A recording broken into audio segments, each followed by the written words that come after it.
Thanks for the invitation. Good to see you all today. Again, my name is David Franklin, and I want to introduce myself like this. I'm married with two children. I am the president and CEO of a nonprofit called Occur.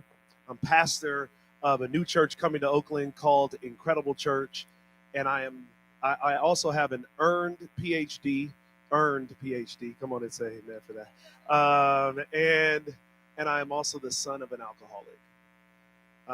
My father was alcoholic. His father was alcoholic, and his father was alcoholic. And so all of that has kind of created in me this desire and an understanding of how important it is for community and creating safe spaces in community where healing takes place.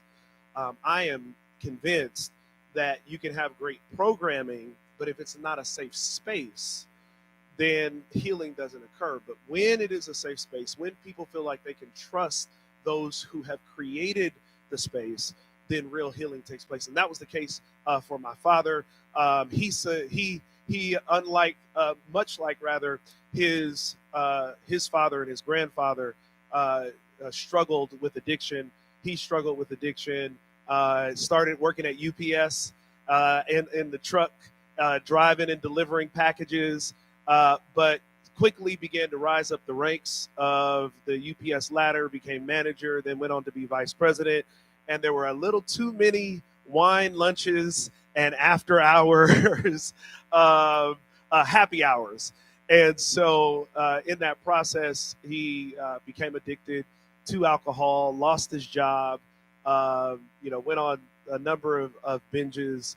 And it was a church that had a program where they decided they were going to create safe space for those who were trying to recover. And after having experienced homelessness and, like I said, losing multiple jobs, being put out of our own house, this safe space, this community space, allowed him to rediscover his purpose, gave him the skills to kind of imagine what he could be and how he could utilize those skills to get employment. And I'm happy to say that he not only kicked the addiction, but he was able to get employed, find his own apartment, and re-enter society successfully. Yeah.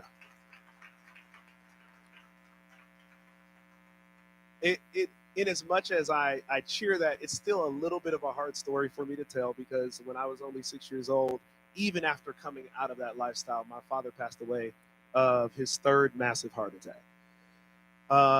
And so it was hard to lose him, but I'm grateful that he found healing before we lost him. And that's kind of the offering that I want to give you, because it's a little bit of reality, and sometimes reality is bittersweet.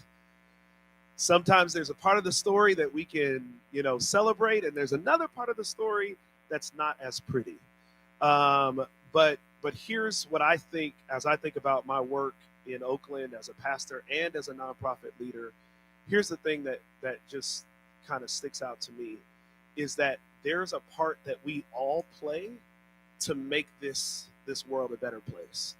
And in the process of playing that role, we can't always determine what the outcome of the story will be, but we can determine how we show up in the middle of that story. And it just might make the difference for maybe not everybody we desire, but some of those folks along the way. So I want to encourage you to keep focused, keep the work ahead of you. It's worth the journey, because you might just save somebody's father. Amen. You might just save somebody's uncle. You might just save somebody's cousin, and they might just have a story of hope to share. Thanks for giving me an opportunity to share.